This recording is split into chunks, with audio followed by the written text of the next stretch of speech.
Bismillahirrahmanirrahim. Assalamualaikum warahmatullahi wabarakatuh. Salam guru penggerak.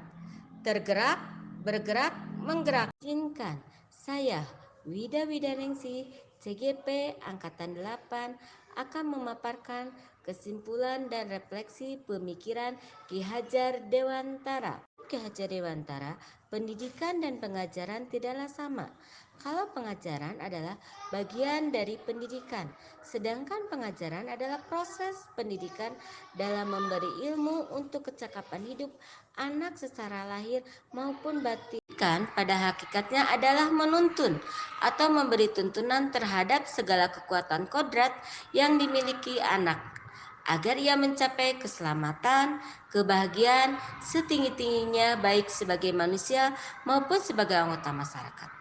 Pendidikan juga menciptakan ruang bagi murid untuk tumbuh secara utuh agar mampu memuliakan dirinya dan orang lain serta menjadi mandiri. Saya mempelajari modul titik 1 tentang filosofi pendidikan Ki Hajar Dewantara.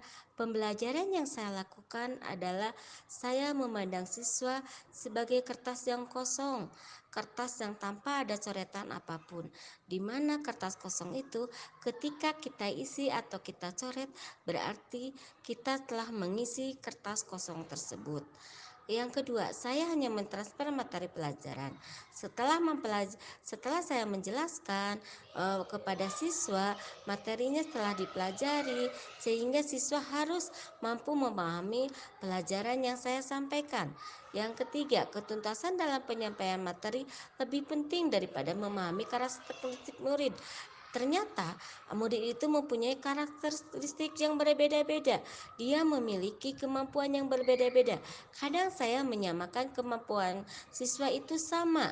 Kenapa yang ini belum bisa pada yang ini sudah? Nah, disinilah saya suka menyamakan kemampuan siswa. Yang keempat, saya hanya melihat nilai dari aspek kognitif saja.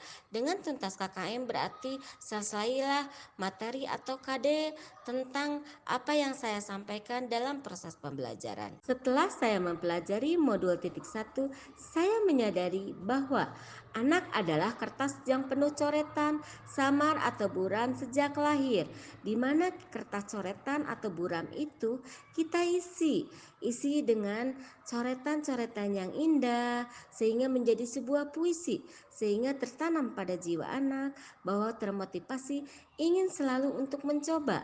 Yang kedua, tugas kita adalah menuntun, memperbaiki lakunya bukan dasarnya, menuntun mengarahkan ke arah yang lebih baik, menuntun yang dadinya tidak tahu menjadi tahu, mengarahkan bagaimana dia memahami sebuah proses dalam pembelajaran. Secara ketiga, secara kognitif bukan yang terpenting. Ternyata nilai secara kognitif itu bukan hal yang penting, yang harus diselaraskan dengan budi pekerti, di mana budi kepekerti atau karakter itu adalah lebih utama. Tidak berdasarkan nilai kognitif, keberhasilan sebuah pembelajaran itu tertanamnya sebuah karakter pada siswa, di mana dia memahami apa yang tidak tahu menjadi tahu. Yang keempat, harus memberikan kemerdekaan belajar. Biarkanlah siswa berpikir kritis, termotivasi, berinovasi. Kita sebagai guru cuma mengarahkan dan memberikan wadah kepada mereka. Budi pekerti adalah sebuah rambu ke dalam dia melangkah di dalam kehidupannya, baik untuk dirinya maupun untuk masyarakat dan keluarganya. Budi pekerti itu akan membentuk manusia yang humanis sehingga dia saling membutuhkan di antara satu sama lainnya. Belajar tidak harus di kelas. Anak perlu berinteraksi dengan lingkungannya. Dia bisa belajar secara kontekstual. Dia bisa belajar dengan pengalamannya. Dia bisa belajar dengan lingkungannya, potensi apa yang ada di lingkungannya sehingga bisa dijadikan sebagai proses pembelajaran untuk anak menjadi menyenangkan, anak bernalar kritis, anak berpikir kreatif, anak berinovasi. Disinilah kita harus memperdayakan lingkungan yang ada sehingga budaya strukturalnya akan tergali apa yang bisa saya terapkan lebih baik agar kelas saya mencerminkan KHD. Yang pertama, awalnya saya akan mengadakan kesepakatan kelas.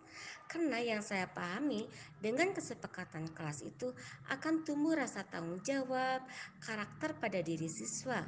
Karena yang membuat aturan, yang mengusulkan aturan adalah siswa, di mana siswa akan tahu ketika dia tidak mematuhi aturan atau dia melanggar aturan, apa sebuah konsekuensinya. Kesepakatan kelas, saya akan menerapkan merdeka belajar. Karena merdeka belajar adalah salah satu upaya kemerdekaan dalam berpikir dan berekspresi, di mana siswa di sini bisa berpikir kritis dan bisa berekspresi sesuai dengan tingkat kemampuan dan karakternya. Di sini kita sebagai guru hanya mengarahkan saja, tetapi yang berperan aktif dalam proses pembelajaran adalah siswa, sehingga siswa itu bisa berpikir dengan kritis, inovatif, dan kreatif. Kita akan menghubungkan dalam sebuah proses pembelajaran tentang bagaimana kodrat alam dan kodrat zaman, di mana kodrat alam itu akan berkaitan dengan sifat dan bentuk lingkungan di mana anak berada. Kita lihat potensi apa yang ada pada diri anak dari lingkungan keluarganya, sehingga kita sebagai guru bisa mengarahkan. Terus potensi yang ada di sekolah, potensi alamnya apa, sehingga bisa ditonjolkan dalam proses pembelajaran yang berkaitan dengan isi dan birama, yaitu berdasarkan pada kodrat zaman, di mana sebuah kemajuan teknologi kita tidak bisa memungkirinya. Disinilah ketika saya proses pembelajaran harus memberikan warna kepada siswa, bagaimana kita dalam melaksanakan atau mengikuti teknologi yang positif, mengajarkan siswa dengan menggunakan akun ID belajar, mengajarkan siswa dengan menggunakan barcode. Nah, di sini kita perlu bimbingan kepada siswa, perlu memberikan. Saya akan menerapkan pembelajaran kontekstual, karena dengan pembelajaran kontekstual itu pembelajaran yang berdasarkan sebuah pengalaman secara langsung, sehingga pembelajaran akan dibawa di luar kelas, di mana kita akan mencari sebuah permasalahan yang ada di lingkungan sekolah kita yang bisa dijadikan sebagai proses pembelajaran.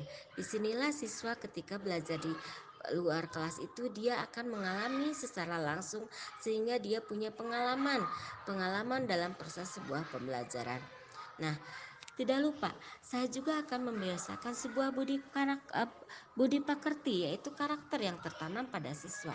Dengan karakter yang baik, maka siswa itu bisa bersama-sama dengan temannya saling menghargai, saling memotivasi, saling menghormati dalam segala hal, sehingga dia bisa menyelesaikan permasalahan dengan temannya secara langsung maupun tidak langsung, dilalui dengan proses pembelajaran budi pekerti. Pemaparan dari saya tentang kesimpulan dan refleksi pemikiran Ki Hajar Dewantara. Bergerak bersama untuk menjadi bagian transformasi pendidikan di Indonesia. Marilah kita bersama-sama sebagai guru selalu ingin merubah mindset dalam proses pembelajaran, sehingga kita bisa maju untuk proses pendidikan di Indonesia. Terima kasih. Waalaikumsalam warahmatullahi wabarakatuh.